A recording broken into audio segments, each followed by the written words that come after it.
जय हिंद साथियों। तो स्वागत है आपका हमारे चैनल आईटीआई बेस पे। तो साथियों, आज के वीडियो में हम लोग देखने वाले हैं कि सीआईटीएस एंट्रेंस एग्जाम 2022 जो कि 17 जुलाई को जो आपका पेपर होने वाला है, तो इसमें नॉन-टेक के जो क्वेश्चंस हैं, नॉन-टेक के जो क्वेश्चन जो कि 25 मार्क्स के और 25 क्वेश्चंस जो होने वाले हैं वो हम लोग देखेंगे। देखिए, इसमें नेगेटिव मार्किंग तो आप लोग का है नहीं। दूसरी बात कि जो है आज का हमारा सेट 2 है, सेट 1 हमने आपको दे रखा है चैनल पे, आप लोग विजिट करके चेकआउट कीजिएगा, डिस्क्रिप्शन में आपको लिंक मिल जाएगा। वो सारे क्वेश्चंस जो है जो कि आपका 17 अक्टूबर को जो पेपर हुआ था, 17 अक्टूबर को जो पेपर हुआ था पिछले साल, उस पे कराया हूं। सारा सेम टू सेम जो लेवल आप देखिएगा और उसी के तर्ज पर ये वाला भी सेट हमने यहाँ पे तैयार किया है आपके लिए। उम्मीद है मुझे पूर्ण विश्वास है कि इस जो मैं करा रहा हूं इससे आप लोगों को डेफिनेटली क्वेश्चंस जो है देखने को मिलेगा एग्जामिनेशंस में। तो उम्मीद करते हैं आपको पसंद आएगा। और देखिए, यहाँ पे जो है आप लोग को मैं बहुत ही अच्छे तरीके से आपको चीजों को यहाँ पे मैं समझाऊंगा और हर तरह की आईटीआई की, चाहे सीआईटीएस की या फिर जॉब अप्रेंटिस की जो अपडेट्स होती हैं चैनल पे आपको प्रोवाइड करते हैं। चैनल को आप लोग विजिट करके चैनल को सब्सक्राइब कर लीजिएगा ताकि फर्दर अपडेट्स आप लोग को मिल सके। चलिए, हम लोग कुछ क्वेश्चन यहाँ पे सॉल्व करते हैं जो कि नॉन-टेक का क्वेश्चन रहेगा और आप लोग अटेम्प्ट जरूर सारा क्वेश्चन कीजिएगा एग्जामिनेशंस में। और देखिए, कोई भी डेट बढ़ने वाला नहीं है, 17 जुलाई ही आप लोग का पेपर जो है एग्जाम होगा, एंट्रेंस एग्जामिनेशंस। इसलिए ऐसा कर रहा हूं क्योंकि देखिए 25 तारीख तक जो है फॉर्म्स भरने के डेट जो है लास्ट हो चुके हैं और उसमें कोई एक्सटेंशन नहीं हुआ है। इस वजह से ये पेपर जो है आप लोग का 17 जुलाई को ही होने वाला है ऑल ओवर इंडिया। देखिए, पहला क्वेश्चन कह रहा है, यहां समझ लीजिए 75 प्लस 80, उसको ब्रैकेट में है 0.1 प्लस 0.3। इसको कैसे सॉल्व कीजिएगा? सिंपल है। देखिए, पहले इन दोनों को जोड़िए। ठीक है, इन दोनों को अगर आप जोड़ते हैं तो कितना आएगा? देखिए, यहाँ पे हो जाएगा 5 और यहाँ हो जाएगा 7 दूनी 14 और एक आपका 15 हो जाएगा। इतना हो गया। और गुना, इसको मल्टीप्लाई कीजिए, इसको जोड़िए। 0.1 प्लस 0.3 कितना हो जाएगा? तो 0.4 हो जाएगा। इसको आपको क्या करना है? सिंपली मल्टीप्लाई कर देना है। तो जैसे आप लोग यहाँ मल्टीप्लाई कीजिएगा तो यहाँ पे आपको वैल्यू आ जाएगा 62 हो जाएगा। ठीक है, क्या हो जाएगा? 62। इसको गुना कर दीजिएगा तो ये आपका वैल्यू हो जाएगा। देखिए, ऐसे आएगा, इसको जो मल्टीप्लाई कीजिएगा तो ये आ जाएगा 620 होगा। पर यहाँ पे एक डेसिमल है, इसके लिए हम लोग एक के बाद, देखिए डेसिमल कहाँ दिया है? एक डिजिट के बाद, तो हम यहाँ एक डिजिट के बाद यहाँ डेसिमल दे देंगे। ठीक है, दशमलव यहाँ लगा देंगे तो इसका मान क्या हो जाएगा? इसको बेसिकली हम लोग क्या लिखेंगे? 62 लिखेंगे, क्योंकि दशमलव के बाद अगर 0 है तो कोई मतलब उसका नहीं बनता है। समझ गए? तो आंसर क्या लग जाएगा? ऑप्शन नंबर बी लग जाएगा। ठीक है, तो चलिए अब अगला क्वेश्चन हम लोग देख लें। यहाँ पे देखिए, अगला क्वेश्चन कहता है यहाँ पे कि 2x plus 5x is equal to 49 into 2/7। इसको कैसे सॉल्व कीजिएगा? तो देखिए, लीनियर इक्वेशन है। इसको हम लोग क्या करेंगे? पहले x वाले टर्म्स को जो है एक तरफ कर लेंगे और एक तरफ ऐसे है भी ये, इसको हम लोग क्या करेंगे? सिंपली देखिए जोड़ने वाले हैं। यहाँ पे देखिए, ये 2x प्लस 5x क्या हो जाएगा? 7x बराबर, इधर का पार्ट वैसे ही रहने दीजिए, इधर हम लोग वैसे ही रहने दिए। अब यहाँ पे आपको x का मान निकालना है। ठीक है, x बराबर व्हाट क्वेश्चन है आपका? तो x पर क्या होगा बताइए? ये वाला टर्म जो है 7 के साथ मल्टीप्लीकेशन में है। जब कोना कोनी गुना कीजिएगा, क्रॉस मल्टीप्लीकेशन, तो क्या होगा? ये जो 7 होगा ये नीचे आ जाएगा। तो क्या हो जाएगा? x बराबर 49 इंटू 2 डिवाइड बाय 7। यार, ये जो 7 था, ये पार्ट को तुमने ऐसे ही लिख दिया यहाँ पे, ये 7 जो है नीचे आ जाएगा। देखिए, तो क्या हो जाएगा? देखिए, 7 से ये कटेगा 7 बार में, 7 7 49 होता है और फिर ये 7 से 7 कट जाएगा। मतलब कितना आ गया आंसर आपको? 2 मिल जाएगा। तो ऑप्शन कौन सा लग गया? ऑप्शन आपका सी हो जाएगा। ठीक है, बेहद आसान क्वेश्चंस। और देखिए, लेवल यही रहता है। आप लोग को लगेगा बहुत आसान क्वेश्चंस क्यों करा रहे हैं, बट देखिए यहाँ पे आपका जो क्वेश्चंस का जो एग्जाम में देखने को मिलेगा आपको यही मिलेगा। और मैं खुद जो है पिछले बार जो एग्जामिनेशंस दिया था और मेरा जो है 72 समथिंग जो है मार्क्स भी मैंने ऑब्टेन करा था और फिलहाल जो है NSTI हावड़ा में हूँ भी मैं। देखिए, यहाँ पे देखिए आप लोग को एलसीएम ऑफ ये, ठीक है, इतना का आपको एलसीएम निकालना है। तो देखिए कैसे इसको एलसीएम कैसे सॉल्व करते हैं। एलसीएम एचसीएफ से क्वेश्चन आप लोग को देखने को मिल सकता है। देखिए, 12, 18, 6 और 36। पहले आपको सिंपल मेथड आपको बता देते हैं। ये क्या करना होता है? देखिए, आपको सबसे देखिए छोटा संख्या जो है, ठीक है, कौन सा है? 1 है, 2 है। तो 1 तो सभी का फैक्टर है। 2 की बात करें तो 2 भी देखिए कटेगा इससे, क्योंकि देखिए 2 से जो है 12 भी कटता है, 12 के मतलब 12 भी आता है, 2 के टेबल में 12 आता है, 2 के टेबल में 18 आता है, 6 भी आता है, 36 आता है, सभी आता है। तो एटलीस्ट कम से कम 2 होना चाहिए, 2 संख्या कम से कम जो है उसके साथ मिलना चाहिए। ठीक है, तो यहाँ पे 2 को डिवाइड कीजिएगा, क्या आएगा? 6 आएगा, यहाँ 9 होगा, यहाँ 3 होगा, यहाँ पे 18 होगा। फिर यहाँ 2 से चलाएंगे, फिर हम लोग ये वाला 6 और 18 के लिए यहाँ चलाएंगे। तो देखिए यहाँ पे क्या होगा बताइए? इसको डिवाइड करेंगे, 3 हो जाएगा, 9 वाला नहीं कटेगा तो ऐसे छोड़ दीजिए इसको, ये वाला हो जाएगा, डिवाइड हो जाएगा तो 9 आ जाएगा। फिर अब 3 से कट कीजिए। अब तो ये 1 टाइम, ये 3 टाइम, ये 1 टाइम और ये 3 टाइम। फिर यहाँ 3 से करेंगे तो ये देखिए 1 टाइम, ये 1 टाइम, इस तरह से। अब क्या करते हैं हम लोग? एलसीएम क्या लिखेंगे? 2 गुना 2 गुना 3 गुना 3। ठीक है, इन सबको मल्टीप्लाई करेंगे। देखिए क्या कितना हो जाएगा? 2 दूनी 4 और 3 3 9, मतलब 9 चौके 36। आंसर क्या हो गया आपका? 36 हो जाएगा। ऑप्शन नंबर बी हो जाएगा। ठीक है, और ऐसे एलसीएम आपको डायरेक्टली है तो क्या हम लोग करते हैं? देखिए यहाँ पे हम लोग क्या करते हैं ना कि देखते हैं कि सबसे जो है मतलब बड़ा संख्या कौन है, और बड़ा संख्या अगर जितनी बाकी संख्या अगर उसके बाकी संख्या जो है उसके मल्टीपल में, ठीक है, उसके पहाड़ा में अगर वो बड़ा संख्या आ रहा है तो वही आंसर हो जाता है एलसीएम का। तो यहाँ 6 का अगर पहाड़ा होगा तो देखिए उसमें 36 आता है, 18 का पहाड़ा में भी 36 दो बार में आता है, अब 12 दिया 36 ये भी आता है, इसलिए आंसर क्या हो जाएगा 36 हो जाएगा। ऐसे इसको आपको यहाँ पे सॉल्व करना पड़ेगा। आइए अगला क्वेश्चन हम लोग देख लें। यहाँ पे कहा जा रहा है, देखिए अगला क्वेश्चन है हमारे पास, क्या है कि कन्वर्ट डेसिमल इतना टू फ्रैक्शन। अब इसको क्या करना है, आपको सॉल्व करना है। तो सिंपल है, यहाँ पे जो है डेसिमल है ना, इसको आपको फ्रैक्शन में बदलना है। तो आपको पता होगा डेसिमल जब उड़ाते हैं तो नीचे में जो है जीरोज आएंगे। कितना जीरो होगा, देखिए 1 2 3 4 5 6, तो मतलब 1 लिखिए और फिर 6 को शून्य लगाइए, 3 1 2 3, मतलब यही आपका आंसर हो गया। अब जीरो इधर का यहाँ पे पॉइंट हट चुका है, अभी जीरो का कोई मतलब नहीं है, तो आंसर क्या हो जाएगा 659 डिवाइडेड बाय 1, ठीक है, और नीचे 6 शून्य, यही आपका आंसर हो जाएगा। देखिए ऑप्शन आपको कहाँ मिल रहा है, तो ऑप्शन नंबर सी। ऑप्शंस देख के लगाइएगा, तो ये हो सकता है गलती हो जाए। आगे देखिए यहाँ जीरो लगा हुआ है, जहाँ जीरो का कोई मतलब नहीं है, ये ऑप्शन में नहीं भी है, ठीक है, चाहे है कोई फर्क नहीं पड़ता है, समझ गया। इसका आंसर हो जाएगा ऑप्शन नंबर सी नहीं जाएगा, क्योंकि देखिए यहाँ 6 डिजिट है ना, यहाँ 5 ही जीरोज है, यहाँ पे 6 है ये वाला, तो ऑप्शन हमारा डी हो जाएगा, सी नहीं होगा, ठीक है। तो ये चीजों का आपको ध्यान देना है कि देखिए सब ऑप्शंस तो उसी तरह का है, बस जीरोज का अंतर है। आपको ध्यान से अगर गिने नहीं हड़बड़ाहट में तो गलत लग सकता है। अब देखिए क्वेश्चन नंबर 5, इसको सॉल्व करना है। 3/4 + 2/5 - 5/20, ये सरलीकरण है, सिंप्लीफिकेशन। इसको हम लोग कैसे सॉल्व करेंगे, देखिए यहाँ पे क्या करते हैं हम लोग ना, सिंपल। अब 4, 5 और 20 का एलसीएम ले लीजिए। 4, 5 और 20 का एलसीएम लीजिए, कितना आएगा। तो मैंने आपको बताया था कि सबसे बड़ा संख्या कौन सा है, 20 है। अब 4 जो है, 4 का टेबल में 20 भी आता है, 5 का टेबल में 20 आता है, ऐसे एलसीएम कितना हो जाएगा, 20 हो जाएगा। फिर उनको निकालते हैं तो 2 से आ जाएगा 2, 5 यहाँ हो जाएगा 10, डिवाइड किया फिर 2 से, तो 1 टाइम 5 यहाँ पे हो जाएगा 5। अब यहाँ 5 से एक बार में चलेगा, सभी 1 1 हो गया, मल्टीप्लाई कीजिए, 5 दूनी 10, 10 दूना 20, तो एलसीएम क्या हो गया हमारा 20 हो गया, ठीक है, एलसीएम हमारा 20 हो गया यहाँ पे। ओके, अब आगे देखिए यहाँ पे हम लोग क्या करने वाले हैं, एलसीएम तो 20 हो गया, अब यहाँ पे सॉल्व करते हैं, ठीक है। तो इतना इक्वल टू क्या होगा बताइए, नीचे हम लोग एलसीएम ले लिए 20, अब देखिए 4 पंचे 20, 5 हो गया, 5 दिया 15, प्लस 5 के 20 4, 4 दूनी 8, माइनस 20 डिवाइड बाय 20 1 हो जाएगा, 1 गुना 5 5। सॉल्व कीजिए, 18 और 5, ठीक है, 18 5 23 माइनस 5 डिवाइड बाय 20। सॉल्व कीजिएगा, कितना आ जाएगा, हो जाएगा 18/20, ठीक है, घटा दिए। अब देखिए ये 2 से कट रहा है, मतलब ये 9 हो जाएगा, यहाँ 10 हो जाएगा, कितना आ गया आंसर 9/10 आंसर, मतलब ऑप्शन नंबर सी लग गया, ठीक है, ऑप्शन नंबर हमारा सी हो गया। अगले प्रश्न की ओर बढ़ते हैं।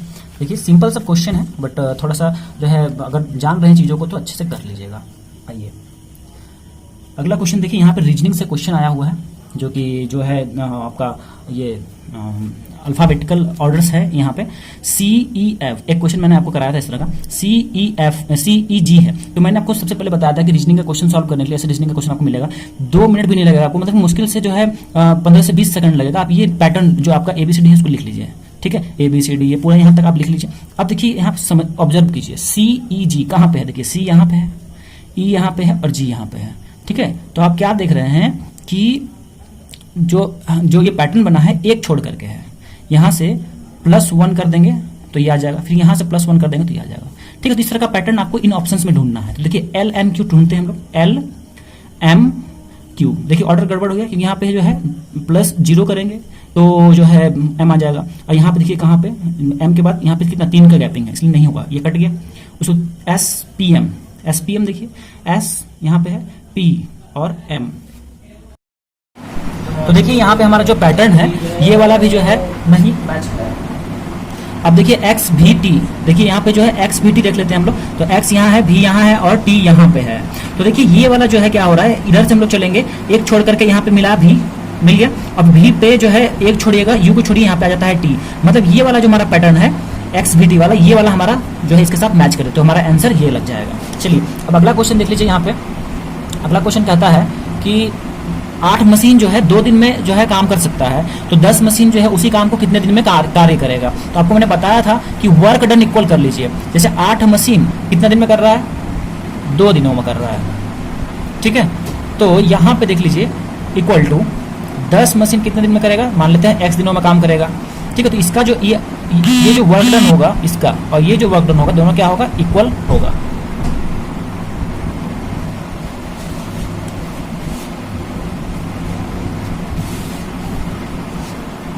ओके, तो हमने यहाँ पे क्या किया, वर्क डन को क्या किया, इक्वल कर लिया। ठीक है, तो 8 गुना 2 कर दीजिए सिंपल, और 10 मशीन है और पूछ रहा है कितना दिन, तो 10 गुना x कर लीजिए। इसको सॉल्व कीजिएगा, यहाँ से x का मान हो जाएगा 8 गुना 2 डिवाइड बाय 10। सॉल्व कीजिए, यहाँ पे हो जाएगा 5, ये हो गया 4, अब यहाँ हो गया 8/5। तो 8/5 इसको जब सॉल्व कीजिएगा तो यह आ जाएगा 1.6 डेज। ठीक है, ये हो गया आपका ऑप्शन नंबर डी हो गया। चलिए अगला क्वेश्चन देखिए, यहाँ पे क्वेश्चन नंबर जो 8 है। 8 देखिए यहाँ पे सॉल्व करना है इस चीज़ को, 20/21 है। अब देखिए ये डिवाइड में इतना दिया, तो जैसे डिवाइड को सॉल्व कीजिएगा तो मल्टीप्लाई इसको जब हम करते हैं ये डिवीजन को, ये ऊपर चले जाता है, ये नीचे आ जाता है, तो 62 ऊपर चल गया, नीचे 15 आ गया। ठीक है, अब इसको आपको सॉल्व करना है। देखिए 31 गुना 2 कीजिएगा तो 65 आ जाएगा, 2 टाइम्स कट गया ये। अब ये 5 दिया 15 और 5 के 20, ये हो गया 8/3, ये आपका आंसर हो गया। Simple option number B. कह रहा है क्वेश्चन नंबर 9 देखिए, कहता है कि हाउ मच इज 8% ऑफ 40। कह रहा है कि कितना 8% ऑफ 40 है। ठीक है, तो इसको सॉल्व कर लिए, सिंपल है। तो 40 kg ऑफ 8% भी हम लोग इसको लिख सकते हैं। आपको मैंने पिछले क्लास में बताया था 40, या 40 हमने लिख दिया, और ऑफ का मतलब होता है गुना। 8 को ऐसे लिख देंगे, परसेंटेज को जब हटाइएगा तो डिवाइड कीजिएगा 100 से। ठीक है, ये हमेशा ध्यान रखिए। अब इसको सॉल्व कर लीजिए, आंसर आपका बन गया। देखिए इसको सॉल्व करेंगे। अच्छा, इसमें हम लोग क्या करते हैं ना, इसको हम लोग काटते नहीं है, डिवाइड। ठीक है, तो ये देखिए कितना हो जाएगा, 8 चौक 32। ठीक है, ये कितना हो गया, 8 चौक 32 डिवाइडेड बाय 10। तो 0 नीचे है, तो इसको सॉल्व कीजिएगा। तो ये 0 को जब हम लोग हटाएंगे, मतलब 10 से जब भाग लगता है तो सिंपली क्या होता है, 1 शून्य है, मतलब 1 के बिफोर डेसिमल लगा दीजिए यहाँ पे। इस तरह से इसका आंसर क्या हो जाएगा, ऑप्शन नंबर ए हो जाएगा। ठीक है, आइए क्वेश्चन नंबर अगला देखिए। ये क्वेश्चन अच्छा क्वेश्चन है, इसको थोड़ा समझ लीजिए। क्वेश्चन नंबर जो है हमारे पास जो 10 है, कह रहा है कि देखिए what will be the RPM of smaller gear if A 180 mm diameter meshes with 60 mm die gear and the bigger gear makes 60 rpm। मतलब कह रहा है कि 2 ठो गियर है। ठीक है, ये गियर है 2 ठो आपके पास, एक छोटा है और एक बड़ा है। इसको गोल, ये गोल बनता है, बट मैं बना नहीं पा रहा हूँ, थोड़ा ध्यान, इसको इग्नोर कीजिए। चलिए अब यहाँ पे डायमीटर दिया है, बड़ा वाला जो है कितना है आपका 180 है, और छोटा वाला कितना है 60 है। कह रहा है कि बिगर वाला जो है, बड़ा वाला कितना चक्री कर रहा है, चक्कर कर रहा है, रिवोल्यूशन पर मिनट कितना कर रहा है, 60 कर रहा है। तो बोल रहा है कि छोटा वाला कितना करेगा। ठीक है, डायमीटर के अकॉर्डिंग आप एक बात मुझे बताइए कि जब जो बड़ा वाला है वो कम घूमेगा, अगर 1 मिनट में 60 बार घूम रहा है, तो ये छोटा वाला 1 मिनट में कितना बार घूमेगा, जाहिर सी बात है ज़्यादा घूमेगा, 60 से तो ज़्यादा बार ही घूमेगा, छोटा है तो ज़्यादा घूमना पड़ रहा है ना। ठीक है, तो ये चीज़ें हैं। तो यहाँ पे देखिए आप लोग जो है इस क्वेश्चन को कैसे बनाइएगा। हम लोग मानते हैं कि जो बड़ा डायमीटर है वो आपका 180 है। ठीक है, 180 mm है। स्मॉलर छोटा वाला जो है व्यास, छोटा वाला वो है 60 mm है। उसके बाद बड़ा वाला रिवोल्यूशन जो कैपिटल आर है वो 60 आरपीएम है, और जो छोटा वाला वो हमको नहीं पता है, छोटा वाला आरपीएम आपको निकालना है। ठीक है, छोटा वाला आरपीएम आपको निकालना है। तो देखिए कैसे बनेगा, इसमें ध्यान रखिए कि ये जो है इन्वर्स का रिलेशन होता है। इसमें क्या होता है, इन्वर्स का, और इन्वर्स के रिलेशन में क्या हो जाएगा, d into R equal to small D into small R. देखिए यहाँ पे हमने क्या किया है, सिंपल समझ लीजिए कि जो बड़ा वाला जो है व्यास, इसको 180 रख दिए, गुना जो बड़ा वाला जो त्रिज्या है ये कितना है 60 है, इज इक्वल टू स्मॉल वाला व्यास कितना है, देखिए 60 है, गुना आर मान आपको निकालना है। इसको सॉल्व कीजिए। देखिए आर का मान क्या हो जाएगा बताइए, ये 60 जो है नीचे जाएगा, तो ये 60 से 60 कट जाएगा, आंसर क्या आ जाएगा, स्मॉल आर का मान 180 हो गया। ठीक है, ये कट गया, आर बार कितना हो गया 180 आरपीएम, आंसर समझे। तो सिंपल आप क्या कीजिएगा, बड़ा वाला का जो वैल्यू है, बड़ा वाला गियर का या बड़ा वाला व्हील का, कुछ भी दे सकता है इसमें। तो 180 बड़ा था व्यास था, और आरपीएम कितना था उसका जो था, उन दोनों को मल्टीप्लाई करती साथ में, और जो पूछा है उसको उसके साथ जो आरपीएम उसको मल्टीप्लाई कर दीजिए। ठीक है, यहाँ पे मल्टीप्लाई कर दीजिए, एक्स का मान आपका निकल के जो है सामने आ जाएगा। ठीक है, जैसे कि यहाँ पे आपने देखा। आइए, तो यहाँ पे आंसर क्या लग जाएगा, ऑप्शन नंबर सी। चलिए अगला क्वेश्चन हम लोग यहाँ पे देख लेते हैं। देखिए अगला क्वेश्चन कह रहा है यहाँ पे, जो कि 11 नंबर है, इसको हम लोग बहुत ही आसानी से सॉल्व कर लेंगे। देखिए कुछ नहीं है इसमें, जो है आपको कह रहा है कि एक मोटरसाइकिल जो है सोल्ड किया गया है, कितना 300 रुपये में, मतलब कि सोल्ड किया गया मतलब कि विक्रय मूल्य। तो एसपी कितना है आपका, ₹300। अब कह रहा है कि इसमें प्रॉफिट हुआ है 25% का, तो प्रॉफिट परसेंट कितना है, 25% है। कह रहा है कि इस कितना में खरीदा गया था वो बताइए, मतलब सीपी पूछा गया है, हाउ मच। तो आप लोग को पता होगा फॉर्मूला जो होता है, लास्ट क्लास में बताए थे, सीपी बराबर SP into 100 divided by 100 plus profit percent. Solve कीजिए। तो एसपी जो है, एसपी आपका सेलिंग प्राइस कितना है 300 है, गुना 100 divide by 100 plus p percent क्या हो जाएगा 100 प्लस 25 मतलब 125। सॉल्व कीजिए इसको, ये 4 बार में कट जाएगा 25 का टेबल में, ये 5 बार में इसको कटाइएगा तो 6 60 मतलब हो गया 6 चौके 24 रुपया, मतलब कि 640 रुपया आपका इसका आंसर हो जाएगा, ऑप्शन नंबर ए लग जाएगा। ठीक है, अब देखिए ये क्वेश्चन है, इसको आप लोग जो है नोट डाउन कर लीजिए, ये आपका असाइनमेंट है, होमवर्क है। कमेंट सेक्शन में इसका जवाब चाहिए मुझे, और जो है इसका आंसर क्या एक्सप्लेनेशन इसमें कर रहे हैं आप, कौन सा लॉजिक लगा रहे हैं वो भी आप लोग बताइएगा। ठीक है, और अगले क्लास में इसका सोल्यूशन भी बताएंगे, तो कमेंट्स में जरूर बताइए। चलिए ये क्वेश्चन देख लीजिए, भी रीजनिंग का अच्छा क्वेश्चन है। देखिए 49:216 और फिर पूछ रहा है कि 36 कितना। ठीक है, तो देखिए कुछ नहीं, इस तरह के सवालों में आपको थोड़ा सा थिंकिंग करना पड़ेगा। देखिए इसमें लॉजिक क्या लग रहा है समझिए।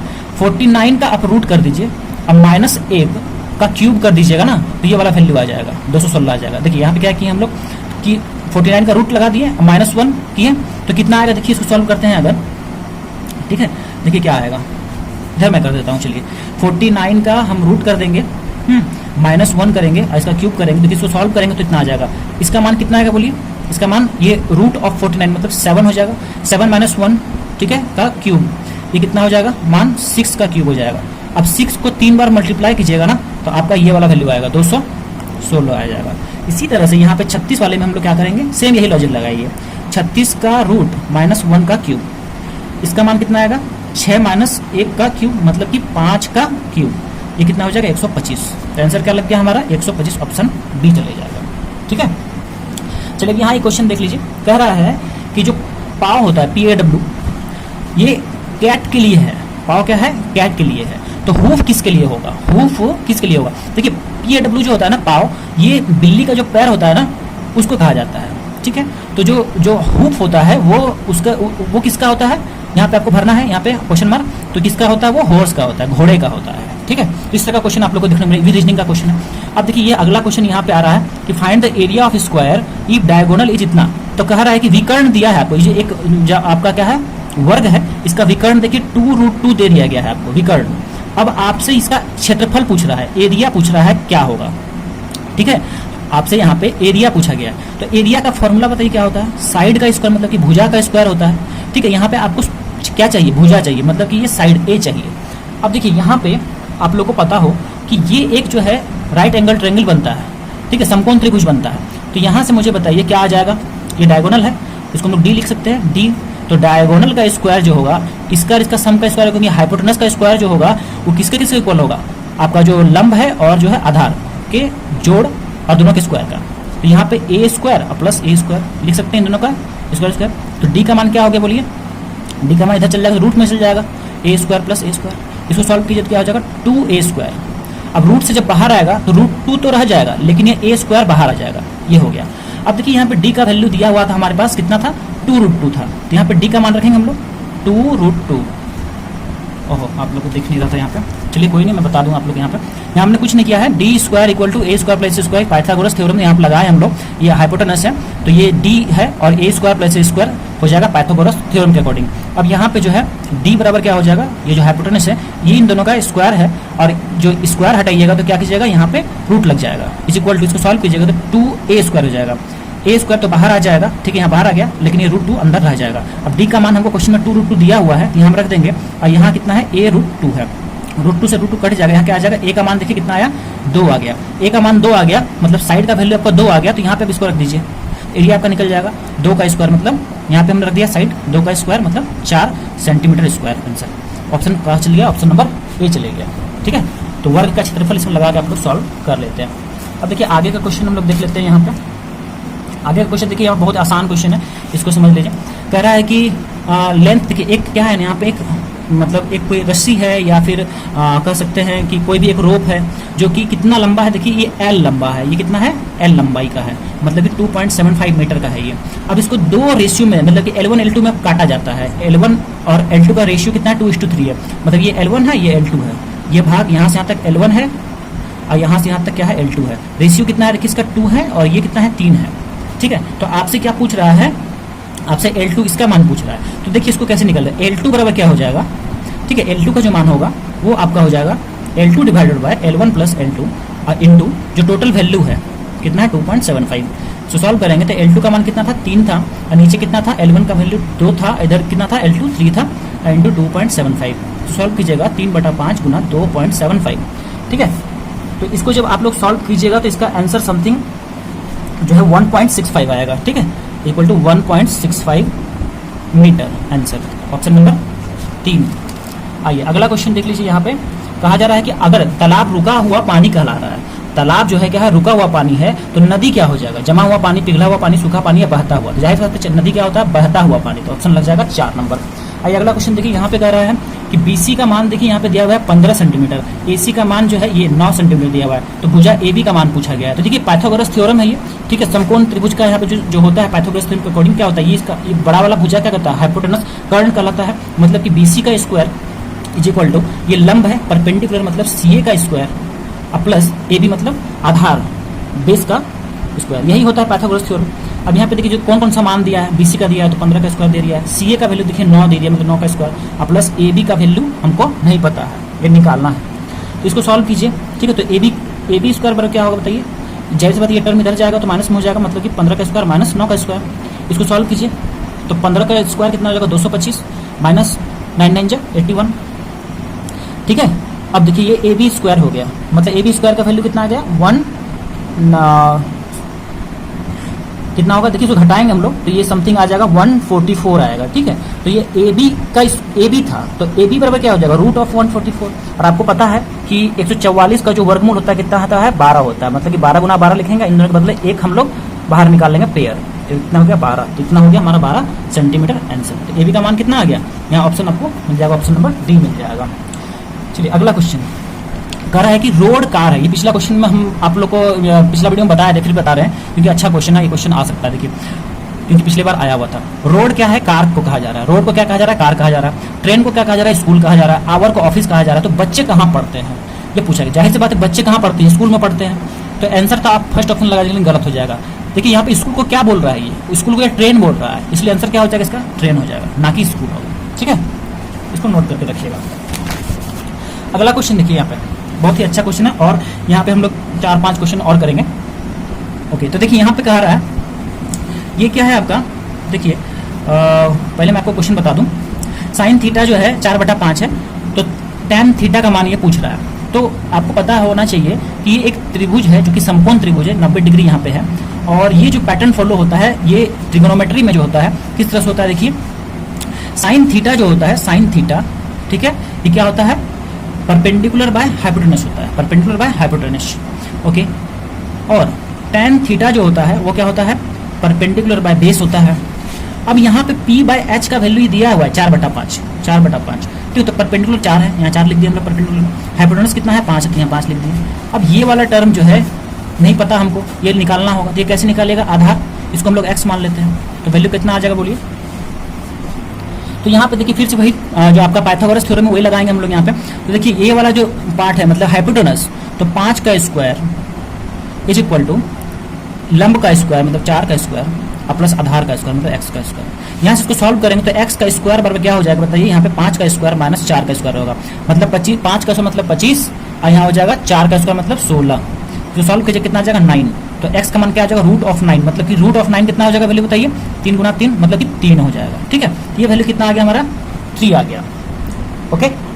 तो देखिए अभी ये पार्ट तो आपका 3 आ गया ना, ये x का वैल्यू 3 आ गया, तो आपको tan थीटा बताना है। tan थीटा क्या होता है, p/b, तो p कितना है 4 है परपेंडिकुलर, अब बेस कितना आ गया हमारा 3 आ गया, तो आंसर आपका आ गया 4/3, ऑप्शन नंबर डी लग गया, ठीक है। तो इस तरह का क्वेश्चन आपको मिल सकता है। अब देखिए यहाँ पे और भी आपको cos थीटा भी पूछ लेगा, ठीक है, cos थीटा भी पूछ सकता है। तो देखिए अगर आपसे यहाँ पे cos थीटा अगर पूछ देता क्वेश्चन में, तो cos थीटा बराबर क्या होता है बताइए, ये होता है आपका बेस बाय हाइपोटेनस। तो बेस बताइए कितना आया आपका, 3 आया ये वाला बेस, और हाइपोटेनस कितना हुआ, कर्ण कितना है 5। तो आपका ये आंसर होता cos थीटा के लिए। इसी तरह से आपसे जो है cosec थीटा का पूछ सकता था, cosec का पूछ सकता था, फिर cot का पूछ सकता था, है ना। अगर आपसे cosec पूछता तो क्या करते हैं, देखिए cosec मतलब क्या होता है, cosec theta is equal to how much, 1/sin theta होता है। तो आपने sin थीटा का निकाला हुआ है, तो cosec का क्या हो जाता, cosec फिर से लिख देता हूँ, cosec थीटा बराबर 1/sin थीटा।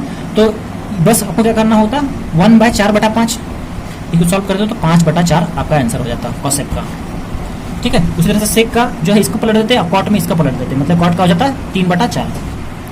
आइए अगला क्वेश्चन देखिए, यहाँ पे कह रहा है कि how many degree is equal to 1 radian. ठीक है, देखिए इस क्वेश्चन बनाने के लिए आपको ध्यान रखिए कि 1 radian is equal to 180 by pi होता है वैल्यू। ये आप याद करके रखिए, बहुत काम आएगा आगे भी आप लोग को। ठीक है, अब कह रहा है कि देखिए how many degree is equal to 1 radian. तो 1 रेडियन कितना आ गया आंसर आपका, पाई बाय थीटा। ये तो आपका आंसर यहाँ लग गया। पर मान लिया जाए आपसे क्वेश्चन में पूछ देता कि बताइए 45 degree equal to what radian. ये अगर पूछता आपसे, आप लोग कॉपी में नोट जरूर कीजिएगा, ये क्वेश्चन अगर रहता तब इसको कैसे बनाते हैं। देखिए इसको सॉल्व करने के लिए हम लोग क्या करते हैं, ये देखिए 1 radian equal to 180 by pi degree होता है ना, इसको आप लोग कैसे सॉल्व करते हैं। देखिए 1 degree equal to pi by 180, ठीक है, रेडियन लिख सकते हैं। हमने क्या किया कि हमें ये रिलेशन पता था, ये वैल्यू पता था 1 रेडियन इक्वल टू इतना डिग्री होता है। तो 1 डिग्री निकालने के लिए 1 डिग्री, यहाँ पे 1 डिग्री अगर करना चाहेंगे तो ये टर्म को ऊपर भेज दीजिए और ये टर्म को नीचे ले आइए, क्रॉस मल्टीप्लिकेशन कीजिए। तो यहाँ क्या बच जाएगा, कुछ नहीं बचेगा, यहाँ क्या बचेगा 1 बच जाएगा। तो 1 डिग्री पर क्या हो जाएगा, ये ऊपर क्या दिया तो पाई हो गया और ये नीचे आया तो 180 हो गया। तो वैसे लिख दिया हम यहाँ पे 1 degree equal to pi by 180 radian. ठीक है, अब आपसे कितना 45 का पूछा है, तो दोनों साइड इधर 45 मल्टीप्लाई कर दीजिए। तो इधर 45 गुना 1 डिग्री और यहाँ पहुँच जाएगा 45 गुना पाई बाय 180 रेडियन। सॉल्व करेंगे इसको तो 1 डिग्री का 45 गुना होगा जो 45 डिग्री हो जाएगा। अब इसको सॉल्व कीजिए, यहाँ पे 45 चौके 180 मतलब हो जाएगा पाई बटे 4 रेडियन आंसर। ये आपको ऑप्शन में देखने को मिलता है, या जहाँ भी होता है इसको लगा देते हैं। तो यहाँ पे आपको रेडियन का भी क्वेश्चन हम करा दिए हैं। आइए आगे देखते हैं। क्वेश्चन कह रहा है कि वॉल्यूम ऑफ स्क्वायर, मतलब एक गोला है, क्या है गोला। अब गोला का आयतन बोला है निकालने के लिए, आयतन बराबर वाट। तो आपको पता होना चाहिए जो वॉल्यूम ऑफ स्क्वायर जो होता है, वॉल्यूम बराबर क्या होता है 4 पाई आर क्यूब होता है। आर क्या है यहाँ पे त्रिज्या है, ठीक है, आर क्या है यहाँ पे हमारा त्रिज्या दिया हुआ है, रेडियस।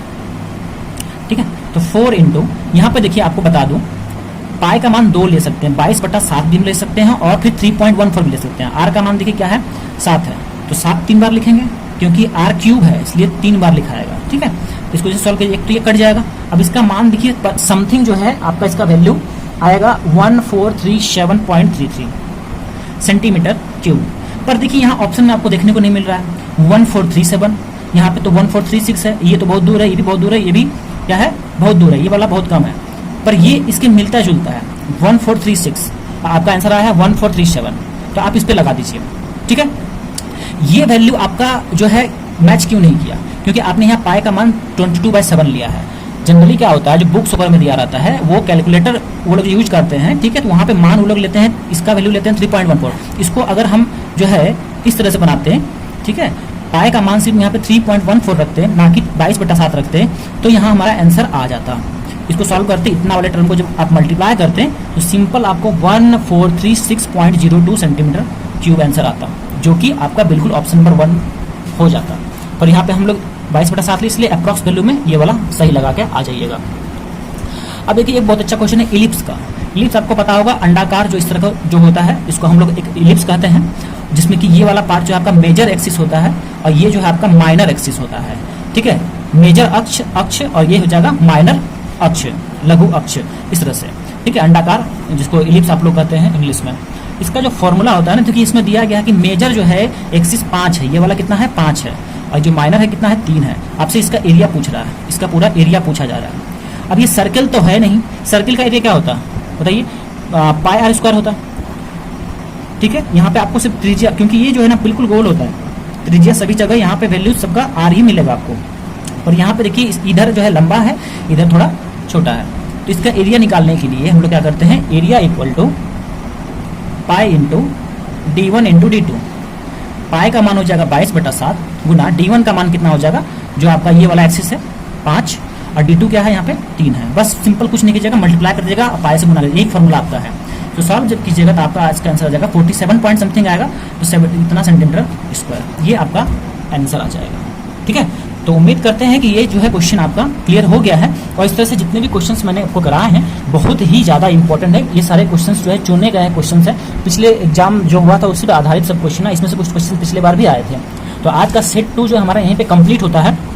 तो यहाँ पे जो है फिर मैं आप लोगों के लिए जो है नेक्स्ट वीडियो लाऊंगा अगर आप लोग का रिस्पांस अच्छा आता है तो मैं आपके लिए जरूर से जरूर इस पर और भी क्वेश्चन, जैसे कि बहुत सारे सेक्शंस बचे हुए हैं, जैसे कि आपका परसेंटेज का और कुछ क्वेश्चन, एवरेज का क्वेश्चन, फिर आप लोगों का जैसे कि रीजनिंग से कुछ क्वेश्चंस, ठीक है, जो कि और सब जो पार्ट हैं उस पर हाइट एंड डिस्टेंस से कुछ क्वेश्चंस, फिर ट्रिग्नोमेट्रिक फार्मूलाज जो होते हैं उस पर बेस्ड क्वेश्चंस, मेंसुरेशंस के और कुछ क्वेश्चंस मैं आप लोग के जरूर लेके आऊँगा। तो इसके लिए आप लोग बस सपोर्ट दिखाइए, चैनल को सब्सक्राइब कीजिए और वीडियो को शेयर कीजिए, और जो है मैं आप लोग के लिए वीडियो जरूर लेके आऊँगा।